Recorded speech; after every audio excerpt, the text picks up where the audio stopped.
કડિયાનું કારસ્તાન police કમિશનરે જ કર્યો પર્દાફાશ। જી હા, આ ઘટના વડોદરાની છે કે જ્યાં દિલ્હી ક્રાઇમ બ્રાન્ચ સીઆઈડી સીબીઆઈના બોગસ આધાર કાર્ડ જે પ્રકારે આઈ કાર્ડ બનાવવામાં આવ્યા હતા, પોલીસ કમિશનર ઓફિસમાં જઈને રોફ જમાવનાર ઇસમ ખાખીના સકંજામાં આવ્યો। પ્રેસ અને પોલીસ વિભાગના અધિકારીની ઓળખ આપી લોકોને ગુમરાહ કરતો હોવાની જાણ થતાં જ મોરબીના ઘનશ્યામ સંઘાણીની પોલીસે ધરપકડ કરી છે।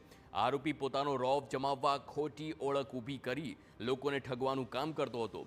પોલીસ તપાસમાં સામે આવ્યું કે આરોપી કડિયા કામ સાથે સંકળાયેલો છે અને આ પ્રકારે ખોટા કામ કરતો હોવાનું પણ સામે આવ્યું।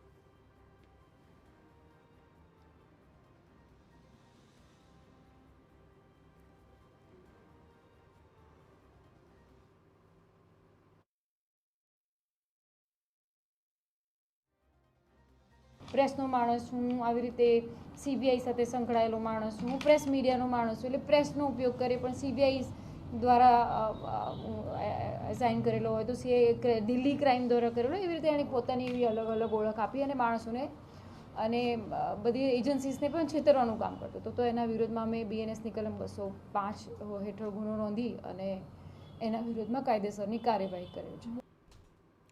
હદ તો ત્યારે થઈ જ્યારે ખુદ વડોદરા શહેર પોલીસ કમિશનરની કચેરીમાં આરોપીએ અડિંગો જમાવવાનો પ્રયાસ કર્યો। પોલીસ કમિશનર સમક્ષ આરોપીએ પોતાની ભાતની ઓળખ આપી।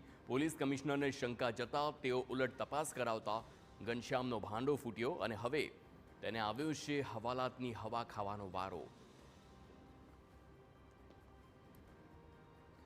સાહેબ કમિશનર સાહેબ છે, એમને આ મળવા ગયેલા હતા અને સીપી સાહેબને એની આઈડેન્ટિટીની પૂછપરછ કરતા ધ્યાને આવતા પછી રાવપુરા પોલીસ સ્ટેશન મથકે લાવી એની પૂછપરછ કરી તો અમને ધ્યાને આવ્યું કે આ બધી ખોટી ઓળખ આપી અને બદ ઇરાદાથી આ પોતે કામ કરી રહ્યો છે, પોતાની મોડસ ઓપરેન્ડી કરી રહ્યો છે।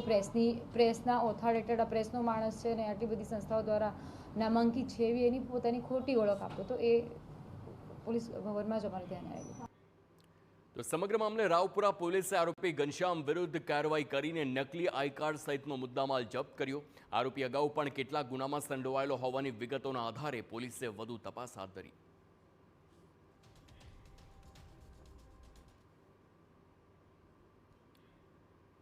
નકલી